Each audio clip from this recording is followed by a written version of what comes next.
There's a huge difference between having lots of knowledge about a thing and understanding a thing.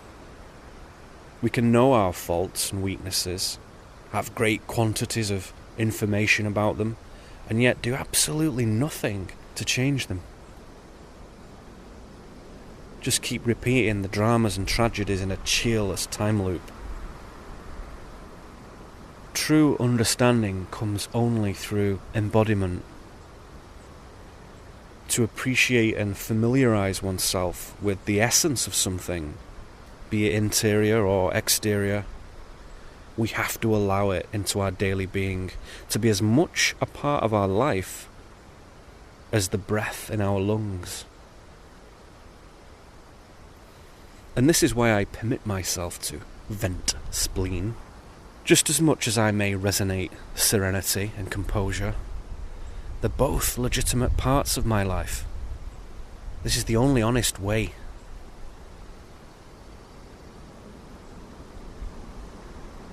I've observed that the more truthfully I express myself, whatever the frequency of that feeling or deliberation, the more deeply I admit my raw impressions, the further I evolve.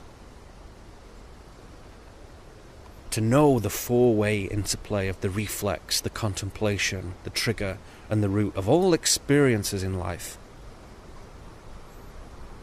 This is the way of the mystic. To acknowledge that an entire life lived reflexively, that is, simply to find oneself responding to events, is a life of playing roulette. With no real consistency, no control, no self-mastery. The mystic first must acknowledge this in themselves to move beyond it. To just respond to happenings is no way to live. As an educator of contemporary mysticism, it is vital to have jurisdiction and command of oneself. It is a realization that our feelings towards the world and the people and things and events within it will remain raw and childlike and untrue until we refine them. And in the normal course of mainstream life, no one ever shows us how. So the mystic becomes intimately acquainted with his emotional landscape.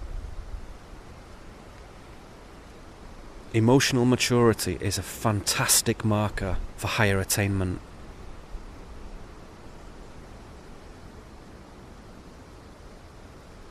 The universe has this incredible safeguard against dimwits laying their hands upon something that could be dangerous to themselves and others, and it's simple. Without a degree of self-mastery, you cannot know anything of the higher order. You have to get your own self together, clean, strong, balanced first. There is no evolution without conscious work. Ideas of Darwinian evolution by natural selection and automated adaptation for survival are quite fallacious to many mystics. This is challenging and can understandably be framed as entirely contrary to the presiding scientific viewpoint, of course, and therefore comfortably classified as gibberish. Yet I am inclined to agree now that the only evolution is conscious evolution. When a system is evolving, there is a willful intelligence behind it, permeating it, within it.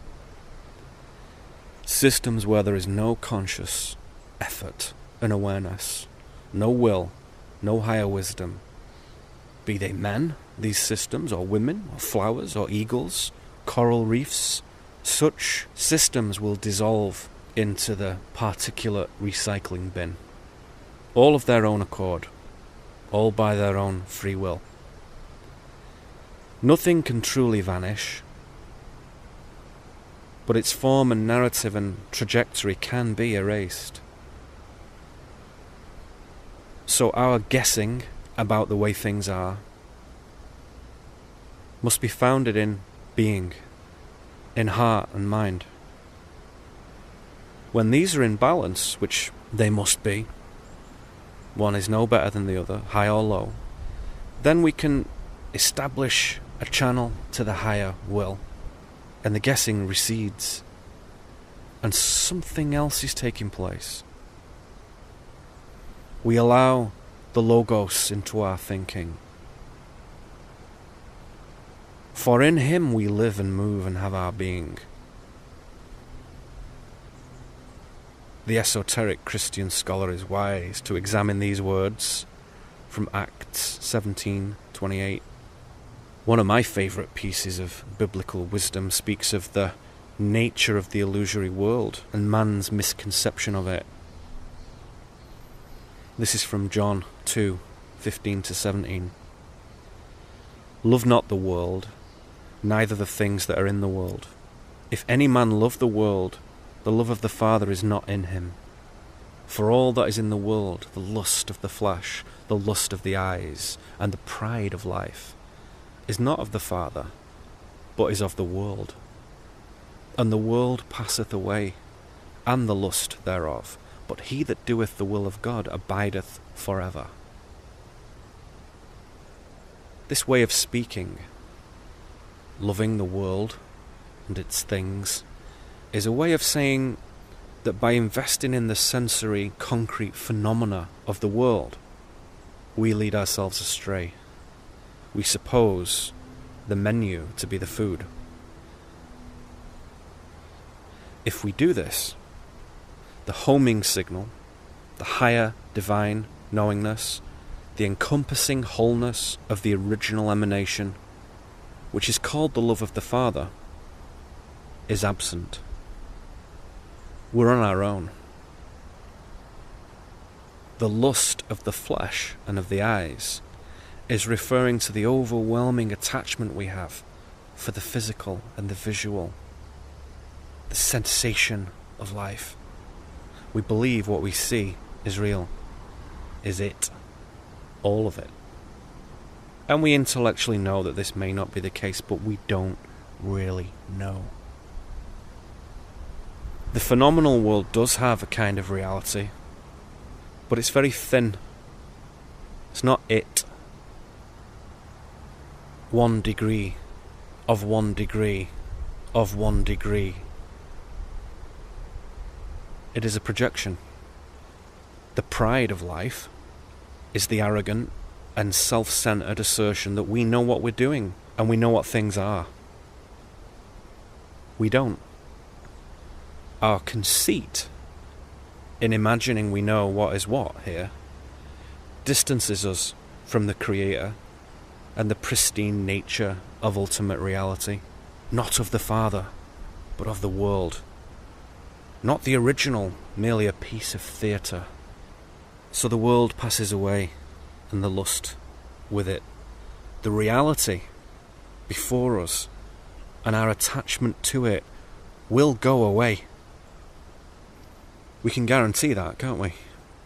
For each of us, when we exit, this is all gone for us. And one day, for everyone. The entire solar system, the entire galaxy, changed, gone. He that doeth the will of God abideth forever. He that embodies the knowing of his own life, who cleans his mind to experience what is real, allows the original creative signal or algorithm into himself, and thereby transcends the changeable world. He abides forever because his soul is not bound to what is temporary. All forms can be transcended. This is the natural way. So there it is. This spectacular wisdom, this huge mystical clue on what not to do and how better to regard one's own life. Right there, in the pages of a book that many have long since cast aside. And I admit I too had laid the Bible to rest for many a long year, largely due to the deep ignorance of those who had shared it with me in my homeland, who had taught it to me. And like many of you, it had left a nasty taste in my mouth. It's for this reason, really, that Buddhism has seen such an incredible resurgence in the West over the last century. Because, frankly, the surface messages in Buddhism are more empowering to the individual. You don't have to delve very deeply before you lay your hands upon some really useful material.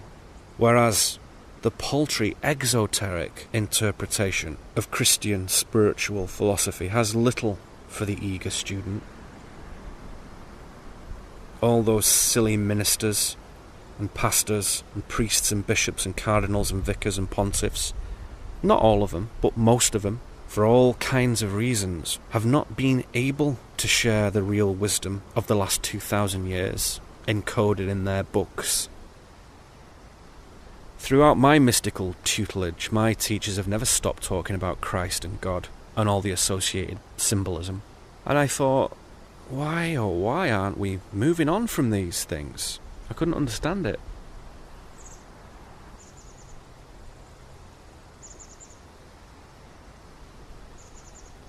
All those groups, secret, open, mysterious, plain, they maintain the Christ and the one God because they are relevant, enriching, and real. Not the personages of Jesus of Nazareth, or angry demigod Jehovah. Something else. Today it could be helpful, if we were in our mystical college, which I hope to see as a reality one day, if we were to speak of this, we'd say, well, one way of reframing Christ is in conceiving of the divine avatar, the child of the universal creative intelligence, an avatar that may be embodied by and in all of us. The Christ avatar frequency is a level of attainment. It is a stage of initiation. To the mystic, this thinking is no problem at all. Makes sense. We can speak of God as source, God as oneness, God as the emanation throughout the all, or God as the pure origin. He, we'll call him for convenience, is often described as unbegotten in more esoteric tracts, because he never comes into being. To have material or even astral presence, no need. So, however you like to think of it, the further you go into the real mystical arcana of this stuff, the harder it is to deny the presence of God. He is here. And I have no problem using the word God. To have the hand of God with me in my times of pain or weakness is encouraging.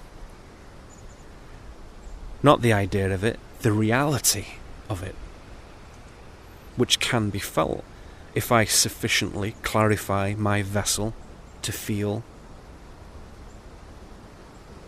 to be able, even in the smallest way, to tune into this will of God, is an extraordinary privilege that is open to us all in all moments.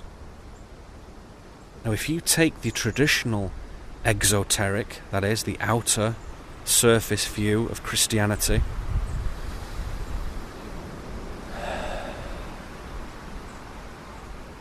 the will of God might be mistaken as some commandments of religious piety and subservient worship, or some such thing.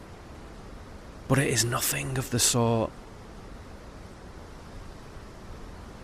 The original emanation, that which informs the evolution of all forms and patterns in the universe, this is the will of God. The universe is a work in progress. It is not finished. It is evolving.